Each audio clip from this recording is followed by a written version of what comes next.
Okay, you ready? I am ready. So, I believe this movie has come up a few times, but never officially. Okay. Here is some trivia. According to American sniper Chris Kyle, this film is shown to U.S. Navy Special Forces recruits to inspire them before they begin the Hell Week stage of their SEAL training. Huh. Because I don't think he would talk about American Sniper, considering he was dead. That's correct. SEAL training. But actually, I believe the book that was written on was written and begun before he died. Like, he died while the guy was still writing the book. Well, he wrote the book, didn't he? Well, wasn't it like a ghostwriter type thing? No, I'm probably, but I don't know. I believe he was alive when the book came out. No, you know what? Maybe I'm thinking of the movie. The movie? I think they might have started the movie and he was still alive, and then he died while they were making the movie. That's potentially. Because I think they had to go and add the last scene of that movie, and it wasn't originally part of it. Yeah. Which, I wish they wouldn't have put that in there. I wish they wouldn't have put that scene in there. It definitely felt out of place. Yeah. They could have just had, like, text. Words. Yeah. Yeah. I couldn't think of the word. I just said words. Well, that is accurate. They are words. Correct. It's not like you said oranges. That's correct as well. This movie has come up multiple times, but we never talked about it. I think a couple times. Is it Spider-Man 2? Here and there. They show Navy SEAL Spider-Man 2 to help him prepare for Hell Week. This is the most hell you're going to go through watching this awful movie. So when you go through Hell Week... They want them to be prepared to fight Doc Ock in case it ever happens. Yeah, that's a good idea. All right, give me the next trivia.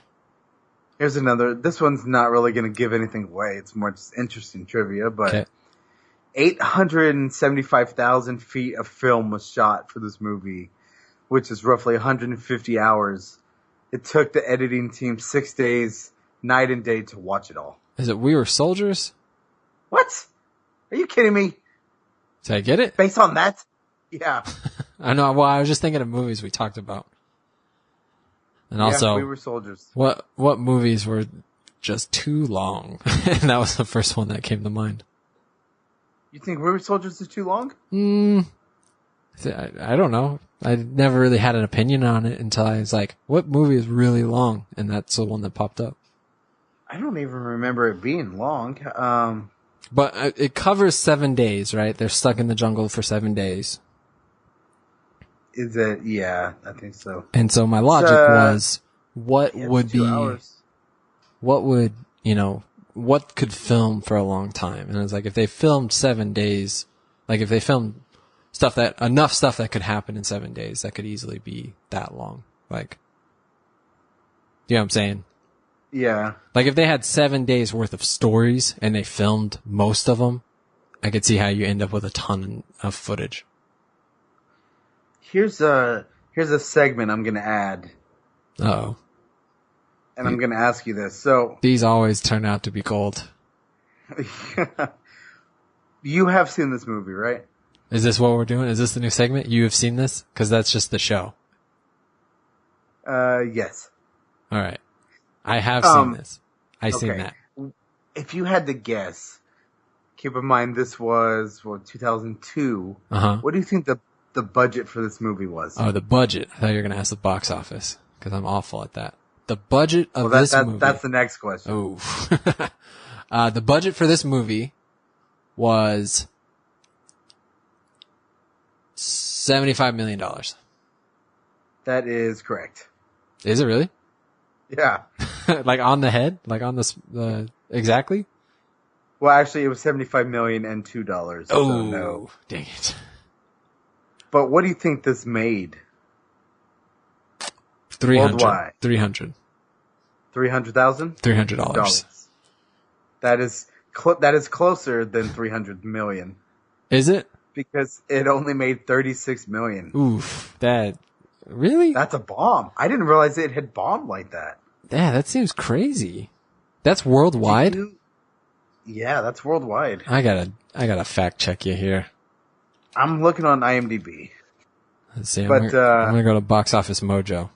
So foreign was 36 million. Domestic was 78 million. So worldwide is 114 million. Did you get what I sent you? I did. That's weird. 'Cause that says worldwide. Yeah. That makes more sense though. So- That really was shocking to me. Yeah, that was to me too. That makes a lot more sense. So they made 114 million. For some reason, IMDb put in just international in the worldwide gross Yeah. and not domestic. Would you consider this a good movie? I think so. I don't remember it super well. It's hard with war movies because Yeah. they get blend. Like I get this Wind Talkers. Like I know I have Saving Private Ryan pretty well, like separated from all of them. Yeah. Band of Brothers is pretty well separated, but like this Wind Talkers, I can't even think of any other ones right now, but there's a ton. They all kind of blend together, you know? Yeah. See, growing up, I was I was huge into war movies. So Yeah. I think I have a good separation. I've seen all these movies so many times. My dad actually took us to go see this movie, and without seeing any names, there was someone at church who found out, and they were not happy about that. All right, I'll cut it out. Who was it? Anyways, He was upset that your dad took it you. had come up, and I had said, "Oh yeah, my dad took me and my brother to go see this movie," and he was like, "Really? He took you to see this movie?" I was like, "Yeah." And then I don't know what happened after that, but I remember between Sunday school and church, like my parents were already in the auditorium, and I was going in, and he was over there talking to them. And I always meant to ask what he had said, and I kind of forgot. So I don't know. But like he never talked to my parents, so I assume that's what it was about. But he was like unhappy about it. Well, I love the way that story ends. It was this big build up, and I don't know what happened. I don't know what happened. Yeah, that's kind of weird. That's a weird reaction. Like, Yeah. maybe if it was Saw, you know, your dad took you to see, then you'd be like, hey, maybe don't take you. Which he did, opening weekend. But We Were Soldiers, I mean, it's historical-ish, like I don't know how accurate it is, but like. From what I understand, it's pretty accurate. So, I don't know, like, I doubt he had a problem with Passion of the Christ, and I would say that would probably be worse than We Were Soldiers. And you can't say he had a problem with Mel Gibson because same, he's in both of those movies. Mel Gibson is not in the Passion of the Christ, but he did direct it. Sorry. You know what? The same difference. I'm trying, the only thing I remember about this movie, and I could be wrong. Oh no, yeah, he's in it. Barry Pepper was a photographer. He was a journalist. Yes. And ends up becoming a soldier, because he's stuck there and has to fight. And at the end of the movie, he's standing around with other journalists who are asking him questions, and a bomb goes off in the background. But Barry Pepper is so cool under pressure now that he doesn't flinch, while everyone else ducks. Yeah. And it was like, okay, like, I don't know, like, it was trying to show his journey, but it just kind of seemed like a goofy thing to put in there. Yeah, I know what you're saying. There is actually quite a few people in this movie. Yeah, John Hamm, I just saw that. Clark Gregg. Yeah. Yeah, so you got Gibson, obviously, and Greg Kinnear, and Sam Elliott, Chris Klein, Barry Pepper, Ryan Hurst, which is Opie from Sons of Anarchy. Oh, is he in this? Yeah, I don't remember him. I haven't seen this movie in a while. John Hamm and Clark Gregg, like you said. Is this freaking dude from Dexter? Is this the movie where they use napalm and they grab a guy and his shin skin slides off the bone? Yes. Okay. That's another thing that's always stuck with me. I was not ready to see that when I saw it.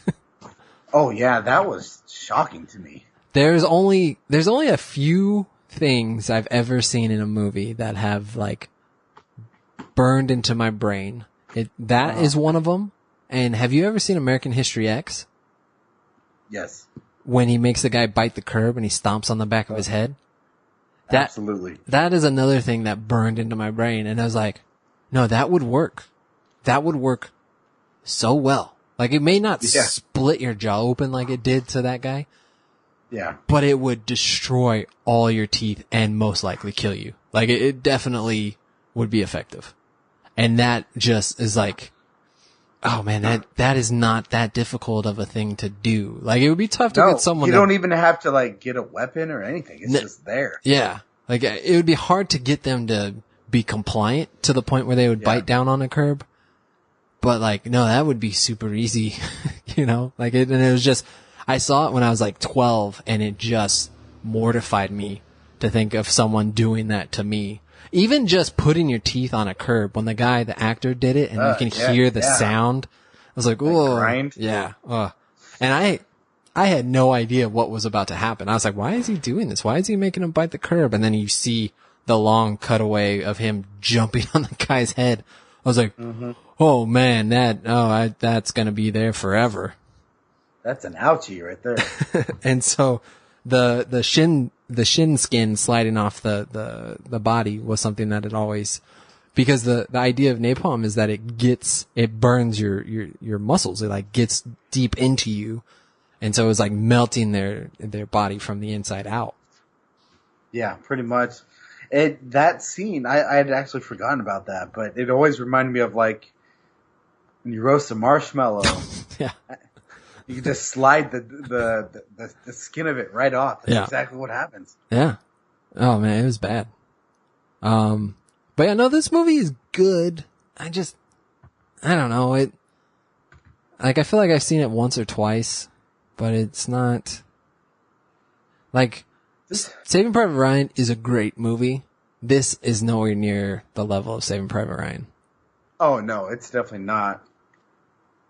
But it's still here. So here's the thing. So as a kid, so this movie takes place during the Vietnam War, right? Yeah. I didn't understand the magnitude of war, you know, when this thing came out, and like how big and how long they take and how across different, like how spread out they are in different locations. I legit thought that this movie, like that battle, that was the Vietnam War.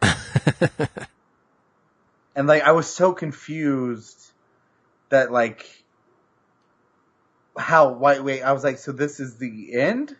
Like, we just went to war real quick. We came back. It's hard to understand. The funny thing is that's probably a pretty accurate, understanding of the Vietnam War. That we just went to war and then we kind of just came back. Like, there wasn't a lot of resolution to it, you know, it kind of happened and it stopped. Like, obviously it didn't happen over the course of 7 days and all that, but like, it's a strange one.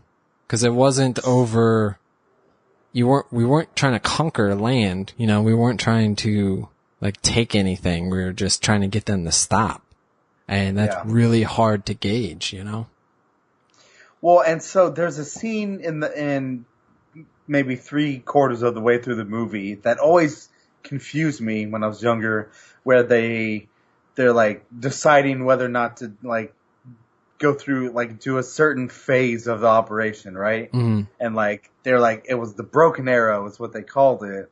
And like, they were real split, like, yeah, we should do it. Yeah, we shouldn't. And eventually they end up doing it. And it's like firebombing and whatnot. Oh, I thought it was when they charged with bayonets. Is that this movie? Yeah, but that's at the very end. That's when they're like out of ammo. They have nothing left. George Washington shows up on a boat. And they cross the Delaware. Yeah. Okay. So they call for this broken arrow, and then one of the generals, he makes a comment that was like, "Oh, there's no hiding it now," and that always confused me. I'm like, well, yeah, how you gonna hide the Vietnam War? But what I eventually found out after watching it as an adult and reading about it is this movie is almost like a real life 300, right? Where we didn't, we tried to keep it low key, tried to keep it small. We didn't go full force, and not everyone even knew what was happening. And so what happened was when they finally called for that assault, basically he was saying like, well, now everyone's going to know what's happening here. Like, it's not going to be under the radar any longer. But that always confused me. I'm like, well, no, how do you think to conceal the Vietnam War? It was hard to understand. Yeah. Does That's it. Mel Gibson being a dirtbag make you like his movies less? No. No. It didn't affect any movies that I had already previously seen. Mm-hmm. But it made me like not really like be excited for new movies. Yeah. Like, I still love We Were Soldiers. I mean, all those movies, Braveheart, Patriot, blah, blah, blah. That didn't change anything for me on those. But anything that he's done since, I don't know what I've seen. I mean, there's Hacksaw Ridge, which I thought was great. But, he's done a good handful of movies since then. And I just was like, I have no desire. The only one I saw was The Beaver. And I haven't seen that. I don't remember how I felt about it. But he like had a mental breakdown and would only talk to people through a hand puppet that was a beaver. And it was Really? like, yeah. And it was kind of like... Is it based on his real life? It was kind of an apology type of thing. Like, yeah, I went crazy. Sorry. But I don't remember how well that landed. I don't know. What do you think the statute of limitations is on stuff like that in Hollywood? It's tough because there's a lot of people willing to take his place. There's not, it doesn't have to be him. You know what I mean? Like, I think in Hollywood, when you really screw up, like, I think there's just few people who can like really screw up and come back from it. And I don't think Mel Gibson has come back from it. I think he's done a few other movies, but it's not, he's no longer what he was before he freaked out and started yelling at the Cops? cop. Yeah. He also, was there something else? I don't know. You know who bounced back from it pretty well, and I would even say it was probably worse than what Mel Gibson did, but I could be wrong. Was Alec Baldwin. Yeah, that's true. That's because he's a Democrat. He got real drunk and started yelling at his daughter, right? He like harassed her. Like, he left phone messages on her phone because she wasn't answering or something like that. And because it wasn't racist, it was just douchey. Yeah, that's true. I think racism is a hard thing to recover from. Oh, absolutely. But like, okay, look at someone like Michael Richards, right? Kramer from Seinfeld. That dude will never come back. But he also wasn't coming back. When it happened, like his career. But I've talked to a lot of people who they say that it affects how they feel about him, like in Seinfeld. Oh yeah, no, for sure. It definitely hurts his past stuff too. I don't know. It doesn't for me. Yeah, but you agree with him. That's the problem. You don't have a good. Exactly. I find it hard to let it affect past stuff. I don't know.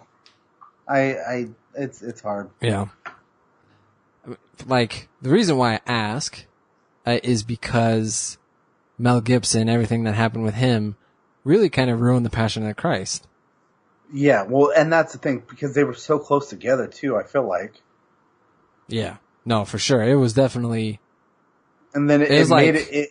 If Mel Gibson had just a tiny bit more pride, it would have been Mel Gibson's The Passion of the Christ. Like, he was so close to Tyler Perry in it. Oh, jeez. That movie's crazy, by the way, The Passion of the Christ. Like, Jim Caviezel Oh, yeah. got hit by lightning twice.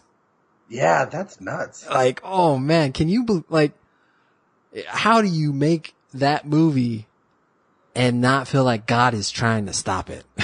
You know, Right? like, if Jim Caviezel, the guy who played Jesus, gets hit twice by lightning, like, okay, no, this is sacrilegious. Like, this is a bad idea, guys. Let's just stop where we are. How many times have you seen that movie? Twice. What made you want to watch it a second time? I showed it to my students here. Oh, okay. Yeah. Because we went through, we went through the Gospels, and then I showed it to give them a better picture of what it would have looked like.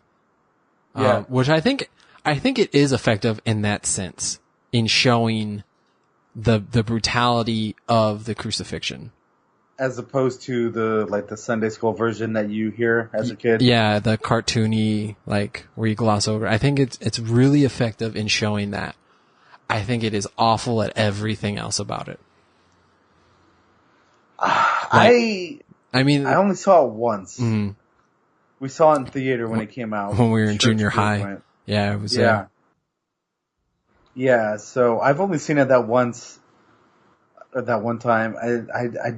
I don't know that I have plans to see it again. It's a lot to take in. yeah, well, no, yeah, but I don't think there is a lot of value to The Passion of the Christ as a movie. No, I don't think so either. Like I said, I think it is a good representation of the brutality of what happened.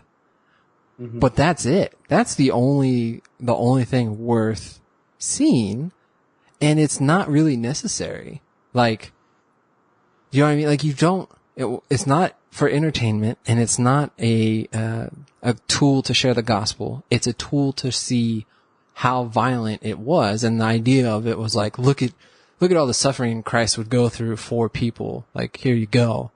But what a terrible way to go about it. I don't know. I'm not a fan of The Passion of the Christ. I mean, I am a fan of The Passion of the Christ, but I'm not a fan of the movie, The Passion of the Christ. Like, I'm not a fan of Jesus. So we were soldiers. Yes. Enough Jesus talk. Let's get back into our real Back in the savior, war. Mel Gibson. Mel Gibson. He definitely wants to be a hero, right? Like, The Patriot, We Were Soldiers, Braveheart. What Woman Won. What Women Want. Be a champion for women. It's gotta be, like, part of his desire. Yeah, right? Like, I mean, I know action heroes are always heroes, obviously, but there's something different about Mel Gibson and Bruce Willis, right? Like, it doesn't, I don't know, I can't, like, put my finger on it, the difference, but, like, I don't feel like Bruce Willis thinks that he is that. But I feel like Mel Gibson does. Do you know, like, I get that sense. I don't know if that's crazy, if I'm projecting, but, like when he's filming a movie and he's like, I look so awesome right now. Yeah. This is so great. Yeah. Like, I feel like he wants to be those guys, and that's why he does it. Do you know what I mean? Yeah, like, that could be. He wants to be William Wallace in real life, so this is like his chance to pretend. Or, you know, like, that's, I don't know. So, have you seen the movie Daddy's Home? No. No, you know what I'm talking about though, right? Mark Wahlberg, Will And Ferrell? Will Ferrell? Yeah. Yeah. Pretty funny movie. But there's a sequel coming out. Here's the name, ready? Daddy's Home 2. Oh, fancy. And it's got Mel Gibson in it, and he looks pretty funny. Oh, yeah? Like, you should watch the trailer. Because basically, just to summarize, Daddy's Home is about Will Ferrell is married to Mark Wahlberg's ex-wife. Mark Wahlberg comes back into the picture, and so it's just like them butting heads and battling, and then eventually, you know, they become cool. And then in the second movie, I don't know what the plot is, but essentially both of these two guys' dads are coming to them, Mm-hmm. And so it's funny because it shows him, and Mark Wahlberg's dad is Mel Gibson, and he's just like this gruff dude.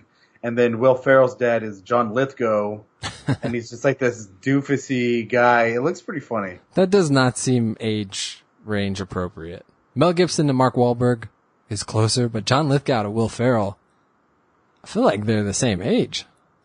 I feel like probably within 10 years. I gotta look that up real quick. Hang on. Let's see. What do you think? How old do you think John Lithgow is? Oh, you know what? Okay. Never mind. I did this again. I did the same thing when we talked about Rat Race. Every time John Lithgow and John Lovitz, I get confused. Yeah, John. You thought I was talking about John Lovitz. Yeah, John Lithgow is more appropriate than John Lovitz would be as Will Ferrell's dad. I was gonna say, how old do you think Will Ferrell is? I can't believe I've done that on the podcast twice now. I feel so stupid. It's a running gag now. You gotta keep it up for continuity. Oh man. So We Were Soldiers comes on TV. What are you gonna do? Oh, I'll watch it. Yeah, I might watch it too. As much of it as I can. It's been a while since I've seen it, but either way, I love war movies. Yeah. Yeah, I would. I love that era of war movies. I would definitely probably check it out again. It's been a long time. I don't remember it very well, so it might feel new. And I remember liking it. I just don't remember it very well. Yeah, it's good. One thing that I liked about it was it showed, I mean, to an extent, 3 different sides of war, right? So you have the actual war with the soldiers. Yeah. And then you have all the soldiers' wives who, are still at home and slowly receiving news that their husbands are dying or blah, blah, blah. Yeah. But then at the same time, parts of it also showed like the Vietnamese side of the war, and that, yeah, they were our enemy, but they were regular people too who went to war for their country, and they also didn't get to go home to, their wives and kids that were waiting for them. And it showed it wasn't like it was both. There's good and bad people on both sides, I guess you could say. Yeah. Well, you know what I thought did that really well is Band of Brothers. When, yeah, they show up and the guy's like, hey, we grew up in the same neighborhood. What are you doing? They grew up on the same street or whatever. That was crazy. And then it turned out he was actually from, was it Germany? Yeah. His parents were, so they went back. And he went home to fight. Yeah. And then he obviously, well, not obviously, but he gets shot down by their commander. Yeah, pretty much. He was captured. He was going to be a prisoner, and they just killed him. They killed him. But yeah, no, I thought that was really powerful. It was like, you know what, it's easy to villainize the enemy, but like really the soldiers who are fighting have very little stake in why the war is happening. Yeah. You know what I mean? Exactly. Like on a personal level, obviously, you're defending your country, you're fighting for your home, you're fighting for the values. But if you were to ask the soldiers individually, like, hey, do you want to kill this other person? They'd be like, no, that's not, I don't have a desire. I don't hate this other person so much. I want to kill them. Even standing up for the values, I don't have a desire to like murder this person. But if they're going to shoot at me, then yeah, I'm going to take them out. But, yeah, it's just interesting, the concepts behind that. Yeah. But, so I have a movie. It's a good one. Okay. What you got? I have a movie that I want to see. Dallas Buyers Club. Have you seen it? I have seen that movie. It's a good one. It seems heavy is kind of the reason why I haven't watched it. Like, it's heavy. I mean, the topic and the subject is heavy, obviously, but it manages to keep it like somewhat, light-ish, so it's not like, just depressing the whole time. Matthew McConaughey. John Lovitz. John Lovitz is so charismatic that almost regardless of the subject matter, John Lovitz is always going to come across as having a good time. Yeah, this is true. Like, trying to think. John Lovitz in Interstellar that movie was kind of dreary, so it's a little tougher. But John Lovitz in Mud. Did you ever see Mud? No. Mud is a good one. John Lovitz in True Detective. He did really good in that. Oh yeah, he was fantastic. Yeah. And so I think we are Marshall. Yeah. Wait, no, now I'm getting. Wait, are we confusing it with Matthew McConaughey now? Because that's what I did. Wait, who are you talking about? I don't even know anymore. But yeah, so Dallas Buyers Club is one I definitely want to see. I just feel like I have to emotionally stretch before it. Like I gotta. I don't think it's like that no? so much. Not like how. What was the one we were talking about? I think it was last week, where you kind of have to mentally be ready for it. What was that? It's Life not, is Beautiful. No, no, that was a long time ago, but that's the same thing. No, the Holocaust comedy. Yeah, yeah. No, what was the one we were talking about? Oh, I don't remember. Yeah, I don't know. I wouldn't say it's that bad. Yeah. Like I said, it's a dark subject, but it's not. I mean, Matthew McConaughey keeps it light. Yeah, I need to check it out. I just haven't gotten around to it yet. It's good though. Yeah. All right. Well, if you enjoyed the show, you can go over to Patreon and help support it. If you give $1, you can focus it towards me, Alan, or Taylor to tell us who is a better person. And Make it sound like there's 3 choices: you, Alan, or Taylor. Alan doesn't even bother coming on this podcast, so just send your votes either to him or Taylor. But I would say, it's pretty clear who is a better person. Yeah, me. It's the guy who's not trying to convince everyone he's the better person. I don't know if I'm trying to convince everybody. You're trying to, what's the word I'm looking for? I'm trying to emotionally manipulate them into believing that I'm a better person, if that's what you're getting at. Yeah, that's pretty much what I'm doing. But, I'm a missionary, and we're trying to adopt a little girl who's real sick, and, just all this different stuff. I'm going to cut all that out. That's too much. That's too far. I was going to say, and I didn't abandon my country. Oh, your country. It's no longer my country anymore. Is that what you're trying to get at? Yes. But, this took a weird turn. Immediately, I'm going to cut that out. But yeah, so you can vote for, you can go support us on Patreon and, help out our show, help us out. And if you want to get a hold of us, you can reach us on Icing That Pod on Twitter or me directly at AlanRJR. I don't know why anyone would want to get a hold of us other than like if we are someone's emergency contact. You put that on your forms, just our Twitter handles. But at Taylor Enixon.